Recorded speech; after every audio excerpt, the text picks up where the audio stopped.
Hello and welcome. My name is Angie Holden and I'm the blogger behind The Country Chic Cottage. With so many different printers that do so many different things for crafting, it can get confusing, right? So which craft printer do you need? Which kind of printer do you need for the craft projects that you want to make? So I'm going to run down through several options of printers within this video. Now, there's probably no way that I could cover like every single printer that could be used for crafting in this video. However, I will try to cover some main categories.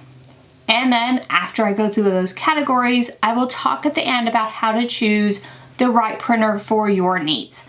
Whether you are a hobby crafter or run a small business, this video is for you because I will be running through printers that are good for both types of people. So let's start very simple on the realm of craft printers with just a home printer. Now, this can be an inkjet printer, this can be a laser printer, however, it is just a basic printer with regular ink. Now, this is probably where most of us start, right? Your regular home printer and you start doing craft projects on it. Perhaps you're making stickers, you're printing photos, if it's a high enough quality of a printer. You might be printing artwork or different things like that. So think about printable projects. Those can all be used with just a regular inkjet or laser printer. Now, if you get into some of the sticker papers and the printable vinyl and different things like that, you will want to make sure that whatever material you use is made for an inkjet or a laser printer because both of those have specific materials that are made for them. Now you can even get into some things that work with t-shirt transfers. Things like DTV from Caesar work with this. There's special printable iron-on from Cricut that work with this line of printers. So you can get into t-shirt transfers even if you are just starting at this basic level of printer. But know that at this basic level of printer, some of the projects you do might not be as permanent as you would like them to be. So those shirts that you make may not be as permanent as other methods. If you print stickers and put them on glass, that might not be as permanent or last as long as some of the more advanced printing technology. However, it is a great place to start, and it is where most people are going to start on their craft journey. When you're ready to move on from that home printer and move into a little something more, there are quite a few options on the market. The first category I'm going to talk about is sublimation printers. So sublimation printers have sublimation ink in them, and you print on sublimation paper. And then you transfer that design with heat to either polyester fabrics, at least 75% polyester is recommended, or something like a poly-coated blank or sublimation blank. So blanks that are especially prepared to do sublimation. Now, this can look like an Epson EcoTank printer that you convert for sublimation.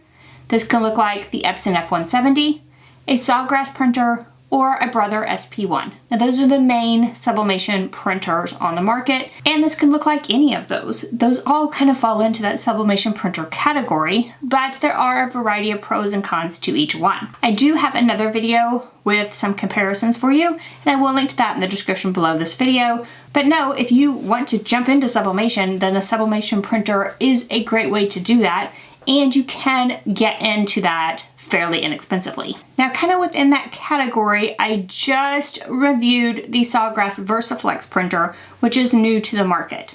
Now that Sawgrass Versiflex does sublimation, but you can also print on things that would adhere to cotton. So you can print on special paper and it would adhere to cotton as well. Now the Sawgrass Versiflex system itself had quite a few drawbacks and I wasn't a huge fan of it. And it also comes at a much higher price point than some of the other sublimation options, even the Sawgrass sublimation printer. So because of the price point and some of the cons, I didn't exactly recommend that printer for a lot of people. However, I do have a full video on it and I will link to it in the description below this video. So on that note, perhaps you are looking for a printer that doesn't just print on things that work with polyester. So what are your options when you're talking about cotton and cotton poly blends as far as printers are concerned? Now I will state here that once we go beyond the home printers and the sublimation printers, these printers are getting progressively more expensive in a lot of cases. So do note that we are getting more expensive as we go up within this video. So some of your options would include a DTF printer. So DTF stands for direct to film, and you are printing directly on film adding a powdered adhesive that you then cure, and then that print can be added to a wide variety of fabric surfaces. Now, I do only like this basically on fabric surfaces or porous surfaces, so it doesn't work for hard surfaces, so there are some drawbacks within DTF, and I do question some of the safety concerns with the DTF printing process itself. However, it is a great method to add to your shirts. Now, if you don't want to purchase a DTF printer, you can purchase DTF prints, and that might get you by. So sort of a combination of owning a sublimation printer and purchasing DTF prints whenever you have something cotton that you need to customize might be a good option for you for a while. And then you can look into a DTF printer or one of the other printers we're going to talk about later on in your crafting journey. So for me personally, I am not going to own a DTF printer in my home until I can get one that does an automatic powdering and that powdering is contained. I just don't want that powder all over my house. I don't want to breathe that powder in. So I want something that is a more automated process and a little bit more friendlier for us that have craft spaces in our homes. So that is my stance on DTF printing. However, there are a wide range of DTF printers on the market. And if you're interested in those, perhaps you have a studio space and you're going to do all the DTF printing, and maybe you're okay with manually powdering, or you can get one of those big, huge automatic powdering systems that take up a lot of space. If that is you, this DTF printer category might be where you want to look at and invest in. Then sort of another form of DTF almost is a white toner printer. So a white toner printer, you're printing with toner directly on film, and then you sort of marry the adhesive in a heat press after the printing process. So that marrying process is a sheet of adhesive, so it's not a powder, doesn't have a lot of the safety concerns that I worry about with DTF printers. So for white toner printing, a couple of printers on the market. One would be the Crio printer, and then you can also look into an iColor printer. The iColor printers do have the option to add sublimation cartridges to them. So you can sort of get it all in one printer. Now it is quite a hefty investment to get all of the options for those iColor printers, but it might be something worth looking into if you want sort of an all-in-one system to be able to do all the things. Along those same lines, you can get a white toner cartridge from iColor and convert something like a Canon laser printer. Now, there are some drawbacks to that, and I have a full video on it. With any type of conversion, if I mention the word conversion, there's going to be some drawbacks. There's going to be some hacks involved in the process. However, it could be a great place to start. And the best thing about any of these white toner printers, if I say the word toner anywhere in that, is the fact that you don't have to do any maintenance. So I can print on my white toner printer today, and I can put it up in a closet and not come back for a month, and when I plug it in a month later, it will print fine. That is unlike any kind of printer that has DTF in it. So DTF printers, UV DTF printers that we're going to talk about in a minute. All of those require a ton of maintenance at this time. So while I said that I will not have a DTF printer until the technology progresses a little bit within my craft space, I do have several white toner printers within this craft space, and I love them. I really think it's a great technology, especially for those of us that are just not going to use a printer all the time. However, if you are going to use a printer all the time, it's also a great technology because it is so quick to use. The printing process itself is extremely quick. You just need to do the marrying process as an additional step before you can press to fabric surfaces. Also, I mentioned that with DTF, you only can put it on fabric or porous surfaces. With white toner, you just get different special papers and you can put it on a wide variety of objects. So hard surfaces, tumblers, mugs, fabric surfaces, t-shirts, zipper pouches, porous surfaces, wood. Yes, you can put those white toner prints on all of those surfaces. So it is much more versatile, in my opinion, than the DTF printers are currently. So where DTF printers work on fabric and porous surfaces, there's printers on the market that are UV DTF printers, and those work on hard surfaces basically only. So you can't put those on fabric surfaces. A UV DTF printer prints directly on film, but then it uses a UV light to cure that ink. And it is basically making stickers on that film, and then you can apply those stickers to a wide variety of surfaces. Now, this is an extremely permanent sticker. So this is way better than the stickers you're able to make with that first printer, that home printer that I talked about. It would even be better than stickers you can make with something like a white toner printer. These stickers from the UV DTF printer are going to be extremely permanent. They're going to be high quality professional stickers. And you transfer them sort of the same way as you would vinyl. So once you laminate them, it has a transfer over the top, it has like a transfer film, and you transfer those to your surface. So I must say I really do love UV DTF stickers. Now, you don't have like the powdering process and everything. It comes out of that printer already ready, or you might have to run it through a laminator, one or the other. However, the UV DTF printers that I've seen so far do require quite a bit of maintenance, so I do not personally have one at home, only because I won't be printing regularly and I don't trust myself enough to do the maintenance regularly when I'm not printing regularly. So I have opted out of getting a UV DTF printer as of yet, because I want to wait for that technology to proceed a little bit, those printers to come down in price a little bit, something that is more friendly to the crafter. And I like, I want a small size. I want a cute little printer for a crafting space. So recently I did get something that's called a UV printer. Now the UV printer, I'm missing that UV DTF, right? So the UV printer, I'm missing the DTF because it can print on all sorts of things. So I have the eufyMake UV printer, and it can print on all sorts of surfaces. So I can print on wood, I can print directly on tumblers, directly on pens, directly on coasters, directly on magnets. You print directly onto surfaces, but I can also use it as a UV DTF printer and print on film and make those stickers with that printer as well. Now it works in a similar way where it applies the ink and then cures it with the UV light. However, the technology of the printer itself and the attachments allow me to print directly on all of these surfaces. And it is an affordable printer, which was one of my criteria, right, before I said I would own one. It does its own maintenance, another criteria for me. And it was small and would fit in a fairly small space for your crafting needs. So they're actually calling it the world's first personal UV printer, and I would have to agree. It's at a great price point and is small enough and easy enough to use, does its own maintenance for the everyday crafter.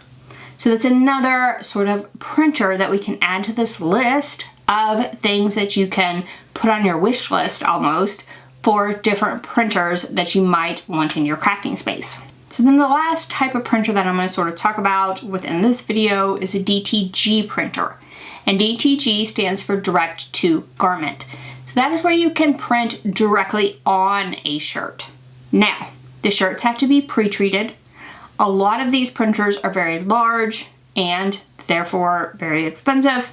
However, I have seen some newer models that are coming out that are getting smaller, getting lower in price, and I feel like this technology will be at a place where crafters will start to get into it within the next year or two.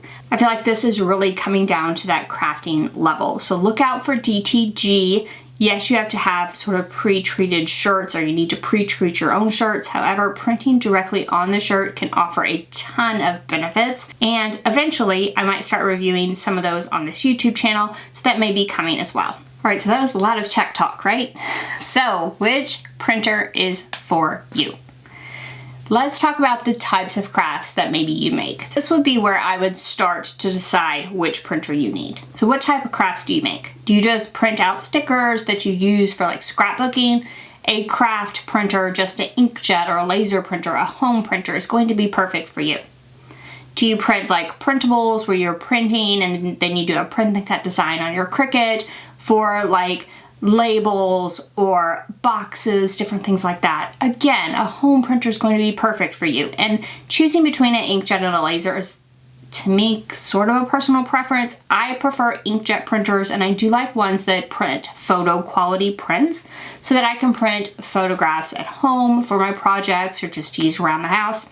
So that's my preference. However, there are so many different ones on the market, and you can definitely choose your preference here. So if you're branching out and you're like, but I want to make permanent designs on shirts, and you're okay with the restrictions of sublimation, it needs to be polyester, it needs to be white or a light color, and you are okay with all of those restrictions, you have a heat press, you are ready to heat press some sublimation designs, purchasing a sublimation printer might be for you. Now, I do tend to prefer a dedicated sublimation printer. I just think the Epson EcoTank conversions just cause so many issues. Color issues, clogging issues, you need to print regularly.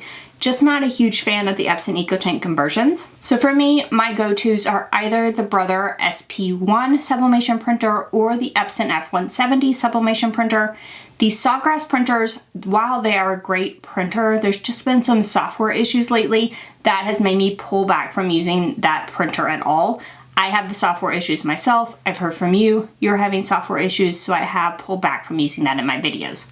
So that's sort of my recommendation at the filming of this video. Now, once you're ready to branch out outside of sublimation, why would you do that? So why do you need that DTF printer in your home, that white toner printer in your home? You might not necessarily need it at first. If you are just making sort of shirts for yourself, ordering something like DTF prints or Supercolor prints or something like that, a screen print for your project might be something that is completely adequate. If you only need a few prints, like if I only needed like 3 or 4 prints every month, I would probably just order them instead of investing in that printer and worrying about the maintenance issues and all of those things that I kind of listed. So I would probably just order prints at that point. When either you're making a ton of things for yourself to give to others, you're starting your small business, you might want to start thinking about investing in a printer yourself so you are not ordering those prints and giving someone else that extra money. So how do you choose? Because DTF, white toner, UV DTF, UV printing, DTG, there's a lot of options out there, right? So how do you choose which one's right for you? So I would say, first of all, think about the things you want to make, because I talked a little bit about some of the restrictions with some of those printing processes. So if I wanted to make shirts and hard surface items, and I did not want them to have a sublimation coating, then I would probably go with a white toner printer. If I wanted to make just shirts, I might look into DTF options. If I wanted to make just shirts, but I wanted to make it even faster and better, I might look into DTG and making that investment directly into a DTG printer. Now, if I'm thinking that I only want to put the items on hard surfaces, or even if I want to sell UV DTF stickers, you might think about UV DTF or printing directly on the surface with something like a UV printer. So this comparison is kind of going to come down to what you are going to be making and sort of deciding that first. Then once you decide, like, this is what I'm going to make and this is the category that it's going to fit in, then it's just deciding on what printer is right for you. For DTF, I would recommend doing your research. There are tons of printers on the market at this point. I would look for something that has good ratings and reviews. Customer service is going to be your friend with these, so buy from a reputable dealer. And then just do your homework as far as the maintenance that printer is going to require, and make sure that you can keep up with that, because you want to be able to keep up with it in order to keep that printer and your investment in working order. So that's for DTF. For white toner, the two major brands are going to be that Crio or the iColor. And I would say, like, both of them are very comparable. The Crio, like I said, doesn't have the option to add on like the sublimation cartridges and some of the other options that the iColor does. However, those options are pricey. So are you really going to invest in them? If you want the option, I would go with the iColor. If you're not worried about those additional options, then I would just compare the pricing of the two at the size you want to print in. So be sure you are looking at the size that printer prints before you make a decision. Look at the pricing on both of them and make a decision from there. For UV DTF printers, probably the same advice as a DTF printer. Tons of ones on the market, so ratings and reviews. Buy from a reputable dealer, because you're going to want that support system, and be sure to research the maintenance that's involved. UV printing, the only one I personally have used is that eufyMake printer, and I will link in the description below this video to my full review of it. I highly recommend that one, especially for beginners within the UV printing market. I feel like this is a really great printer for those of you that are just starting out. Now, if just the restrictions of that small eufyMake printer, like the size restrictions and different things like that, just have you saying this is not going to work for what I have in mind for my printing needs, then I would just, again, do your research, ratings and reviews, buy from a reputable dealer because you're going to want that support with any of these very expensive printers. And then be sure to research any maintenance that's required with that printer and make sure that you can keep up with it. Then finally, on the DTG end, like I said, I feel like this is getting to a point where there are going to be more on the market.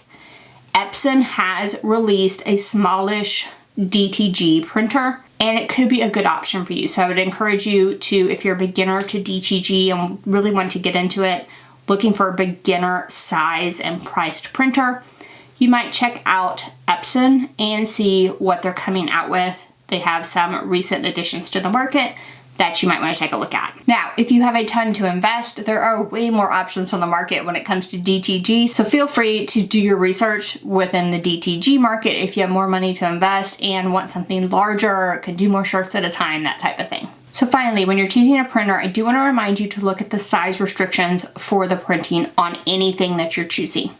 You want to make sure that the size restrictions are okay with what you are going to be printing. So for instance, for sublimation, I mentioned that I like the SP1 and the Epson F170, but those have a small printing size. So perhaps you need to go even larger and go with like an SG1000 for a larger print size or an Epson F570 for a huge print size. You might need those options depending on what you are going to make with this printer. So be sure to look at the size restrictions before you actually pull the trigger to purchase any printer. I always would encourage you to look at that. So now I hope this video has helped demystify the world of craft printers for you and helped you make a better decision as far as what you need at this time for your crafting. Now, if you have any questions or you want my assistance with like sort of which printer to purchase, feel free to drop down in the comment section and ask any questions that you have. And also in the description below this video, I will have tons of links. Links to my printer reviews, links to places to purchase some of my favorite printers. You can use all of those links in the description below to start on your researching journey. And then if this video helped you with choosing the right craft printer for you, please give me a thumbs up. And if you haven't already, head on over to my YouTube channel, hit that subscribe button. I have videos just like this one every single week, and trust me, you don't want to miss any of those. So thank you guys so much for joining me, and I'll see you next week.